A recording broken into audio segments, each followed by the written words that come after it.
ऋषभदेव जी के 100 पुत्र हैं।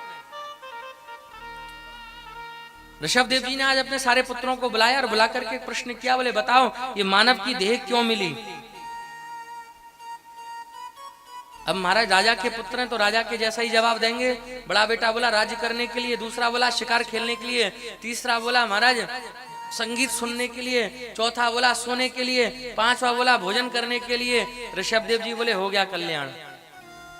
अगर ऐसे बच्चे हो जाएं तो कुल कभी तरक्की नहीं कर सकता।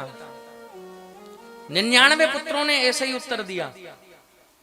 सबसे छोटे पुत्र हैं भरत जी महाराज। भरत जी को बुलाया, बोले बेटा वैसे तो तुमसे आकांक्षा है नहीं, लेकिन ये बताओ मानव देह मिली क्यों। भरत जी महाराज ने हाथ जोड़ दिए, बड़ा सुंदर उत्तर दिया कि नायम देहो देह भाजामन लोके कष्टानि कामान अहर्ते विवांग भुजये तपो दिव्यम पुत्र कायेन सत्वम शुद्धै यस्माद् ब्रह्म सौख्यम तनन्त्वम। नायम देहो देह भाजाम, ये देह उपभोग करने के लिए नहीं मिली, खाने के लिए नहीं, पीने के लिए नहीं, सोने के लिए नहीं, आनंद करने के लिए नहीं। कष्टान कामान अहर्ते, इस संसार के सभी कर्मों को करते हुए, चाहे सुख मिले चाहे दुख मिले, सुख दुख का उपभोग करते हुए, तपो दिव्यम पुत्र का ये न सत्वम, हमको तो ये देह मिली कि हम श्रेष्ठ पुत्र का लक्षण ग्रहण करें। शुद्ध यस्मात् ब्रह्म सौख्यम तदंतम, अरे अपना जीवन भी सुखारत करें पिताजी और आपको भी मोक्ष की प्राप्ति कराएं। तुरंत बड़े भाव से ऋषभदेव जी महाराज प्रसन्न हुए, बोले यही बेटा श्रेष्ठ है। सबसे छोटे बेटे को गद्दी पर बैठाल दिया, जबकि बड़ा बेटा बैठता है गद्दी पर। सबसे छोटे बेटे को गद्दी पर बैठाल दिया और बैठाल करके स्वयं चले गए जंगल की तरफ। यहाँ पर भरत जी महाराज ने बड़े भाव से राज्य का उपभोग किया, लेकिन जब जीवन की चौथी अवस्था आई तो महाराज ये भी अपने पुत्र को गद्दी पर बैठाल करके चले आए और आकर के महाराज ठाकुर जी का भजन चिंतन करने लगे। लेकिन इनके प्रारब्ध में ठाकुर जी का दर्शन नहीं है। बड़ा विशुद्ध भाव है, बोले गए थे हरि भजन को ओटने लगे, क्या उठने लगे, कपास। 18 घंटे का भजन करते हैं ठाकुर जी का, लेकिन एक दिन ऐसा आया महाराज, एक हिरण का झुंड आया, उस झुंड में एक हिरणी गर्भ से है, जल का पान कर रहे हैं। सिंह ने गर्जना करी, हिरण का झुंड भागने लगा, हिरणी भी भागने लगी। प्रसव हुआ, बालक को छोड़ के ये हिरणी चली गई। भरत जी महाराज ने देखा, बोले देखो कैसा सुंदर सा बालक है। आसक्ति हो गई उस हिरण के बालक में, उठा लिया, कपास से साफ किया, दूध का पान कराने लगे। जो 18 घंटे की तपश्चर्या थी, अब वो कम होते होते होते होते महाराज ठाकुर जी का भजन रह गया 4 घंटे का, और सारी आसक्ति हो गई हिरण के बच्चे में।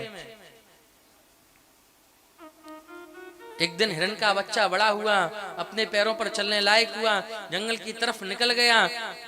भरत जी महाराज चिंतन करते हैं, बोले देखो कैसा छोटा सा बालक आया था मेरे पास में, कितना सुंदर स्वरूप था। जंगल में कौन दूध का पान कराएगा, कौन उसको खिलाएगा पिलाएगा। इसी आसक्ति में प्राण निकल गए।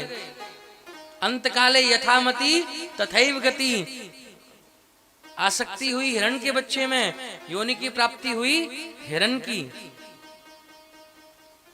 लेकिन ठाकुर जी का भजन किया है महाराज तो पूर्व काल का वृतांत याद है, तो अब की बार हिरण के झुंड में नहीं रहते, अलग रहते हैं, ठाकुर जी का भजन करते हैं, चिंतन करते हैं। हिरण की योनि को भी पूर्ण किया।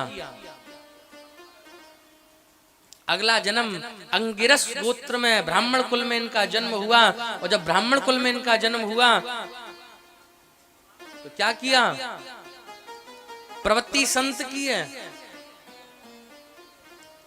घर में भी महाराज सबसे अलग रहते हैं, ठाकुर जी का भजन करते हैं, चिंतन करते हैं, मनन करते हैं।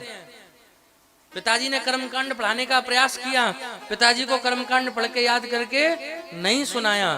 क्यों? पता सब कुछ है, याद सब कुछ है, लेकिन सुनाते नहीं है। क्यों? बोले आज सुनाऊंगा तो कल पिताजी कहेंगे बोले कमा करके लेकर के आओ। फिर संसार के बंधन का नियम चालू हो जाएगा। पिताजी ने देखा, बोले घर में एक मूर्ख बालक जन्म ले गया, कोई बात नहीं, खेतों की रखवाली करने के लिए छोड़ दिया। यहां पर भी संत भाव दिखाया, सबके लिए खेत खुला छोड़ दिया, सबको खिलाते हैं। क्या कहते हैं, राम जी की चिड़िया राम जी का खेत, खाओ रे चिड़िया भर भर पेट। भाइयों ने शिकायत करी, बोले पिताजी आपने गलत व्यक्ति को खेती की रखवाली करने के लिए छोड़ दिया, सारा खेत चिड़ियाओं को, गायों को, बछड़ों को, बैलों को खिला दिया इसने, अब हम क्या खाएंगे। पिताजी ने घर से निकाल दिया। संत है महाराज। अब संत की प्रवृत्ति है, क्या करते हैं, बोले मधुकरी करते हैं। मधुकरी मांग करके महाराज उधर की पूर्ति करते हैं, और जब पेट भर जाए तो तुरंत जंगल में आकर के ठाकुर जी का भजन करने लग जाते हैं। आज बड़े विशिष्ट भाव से जब व्यक्ति खाएगा और भजन करेगा तो कैसा हो जाएगा। काम धाम करे नहीं, खावे और भजन करे, खावे और भजन करे तो शरीर फैल जाएगा महाराज। अब ये हो गए हष्ट पुष्ट, जंगल में बैठ करके ठाकुर जी का भजन करते हैं। राजा रहुगण की सवारी निकली, राजा रहुगण की पालकी का एक कहार बीमार पड़ा। सैनिकों ने कहा, बोले महाराज एक कहार की आवश्यकता है। राजा ने कहा, बोले जो मिल जाए उसको लगा लेना। अब देवी योग से महाराज जी मिल गए।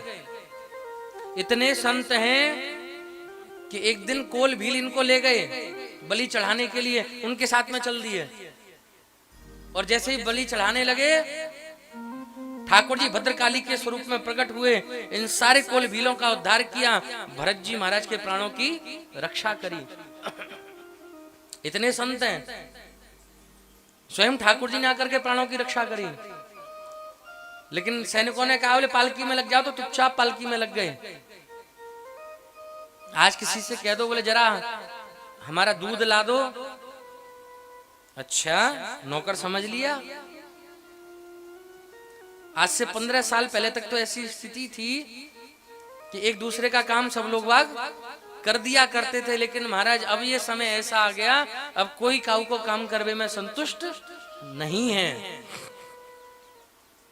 ये समय का लक्षण है, समय स्थिति दिखा रहा है कि आगे आने वाला समय और खराब होने वाला है। प्रेम से बोलो राधे राधे। आज पालकी में लग गए। अब पालकी में लगने लगे तो ऊपर देख करके नहीं चलते, नीचे देख करके चलते हैं। क्यों, बोले नीचे छोटे छोटे जीव आते हैं, चींटी को, छोटे छोटे जीवों को बचाते हैं। कभी इधर कभी उधर होकर के चलते हैं। तो राजा का सिर पालकी में कभी इधर लगे कभी उधर लगे। राजा पालकी से उतरा, कहारों के ऊपर चिल्लाने लगा, बोले पालकी चलानी नहीं आती।